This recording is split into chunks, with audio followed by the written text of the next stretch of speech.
Numbers are used for everything, especially when building something. You're going to need numbers when you measure to know how many materials you need to ensure the structure you build is sound. But what if you literally had to use numbers to build a structure? Well, that's exactly the challenge that faces you in Number 9, which was designed by Peter Wickman and published by Z-Man Games. Hey everyone, I'm Mike Murphy of the Brothers Murph here with Board Game Geek, and today's episode of In Focus is sponsored by the Board Game Geek store. Well, the 4 just came up and I have to get building, so let's get this game down to the table to go a little more in focus on Number 9.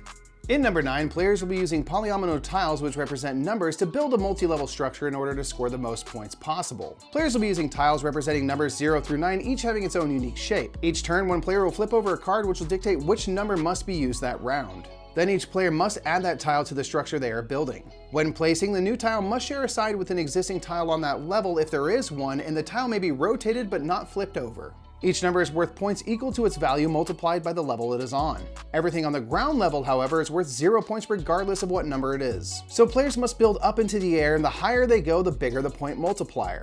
When building on top of other tiles, a few additional placement rules come into play. First, no part of the new tile can overhang anything below it. The new tile must be completely supported by tiles beneath it, and all tiles on higher levels must touch at least 2 tiles that are beneath it. If players can manage to build up a solid base, it makes it easier to get the stronger shapes played onto higher levels so they score.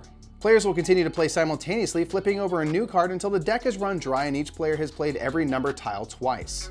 Now scoring takes place. As we mentioned, every tile on the ground level will have a multiplier of 0 and be worth no points. Each number that is on the first level off the ground will be worth their face value, and if players manage to go higher, numbers will be multiplied by 1 for each level up they manage to build. Players will tally the value of all their tiles, and the player with the highest score wins. Number 9 is a tricky puzzle that uses the unique shapes that numbers make to give a real challenge. Players can rotate tiles, but often they'd fit oh so perfectly if that tile could be flipped over, but alas, that's impossible. Instead, players must get tricky, hopefully using numbers that are lower to build a solid base so the 7s, 8s, and 9s can be used above the ground so they score points, because one really well-placed 9 can make all the difference. And if Number 9 seems like a game you'd enjoy, consider checking out its page at BoardGameGeek.com to learn more, and if you'd like to upgrade your next game night, visit the Board Game Geek store today. And until next time, I'm Mike Murphy. I've been here at Board Game Geek, and we've been going in focus on Number 9. Have a great day.